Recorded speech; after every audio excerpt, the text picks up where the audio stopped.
வீட்டிற்குள் அதிர்ஷ்ட காற்று வீசவும், தடைப்பட்ட காரியங்கள் அனைத்தும் தடையின்றி நடந்து ராஜயோகம் தேடி வரவும் என்ன செய்ய வேண்டும் தெரியுமா? அப்போ இந்த ஒரு எளிய நிலைவாசல் அதிர்ஷ்ட பரிகாரத்தை செஞ்சு பாருங்க. முருகனின் பரிபூரண அருளாலும் குபேர கடாட்சத்தாலும் உங்கள் இல்லத்தில் அதிர்ஷ்டமும் செல்வ வளமும் பெருக கமெண்டில் ஓம் சரவண பவுனு மனசார பதிவிடுங்க. ஆன்மீகத்துல வீட்டின் நிலைவாசல் வழியாகத்தான் பிரபஞ்சத்தின் நல் அதிர்வுகளும் அதிர்ஷ்டமும் வீட்டிற்குள் நுழைகின்றன. ஏலக்காயின் மங்களகரமான நறுமணமும் பச்சை கற்பூரத்தின் தெய்வீக சக்தியும் இணைந்து நிலைவாசலில் ஒரு காந்தப் புலத்தை உருவாக்கி அதிர்ஷ்டத்தை ஈர்க்கக்கூடியவை. இவை முருகனின் வழிபாட்டில் நிலைவாசலின் மூலமாக வெற்றியை தரவல்லவை.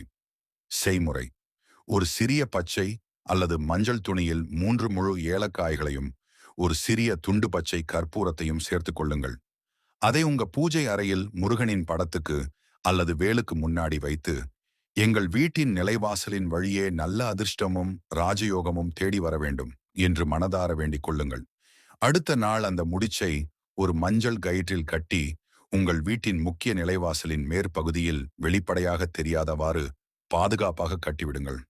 முருகனின் அருளால் நிலைவாசல் வழியாக நல்ல அதிர்ஷ்டமும் சுபிட்சமும் உங்களை தேடி வந்து உங்களது இல்லம் எப்போதும் வெற்றியும் மகிழ்ச்சியும் நிறைந்த இடமாக மாறும். செஞ்சு பாருங்க.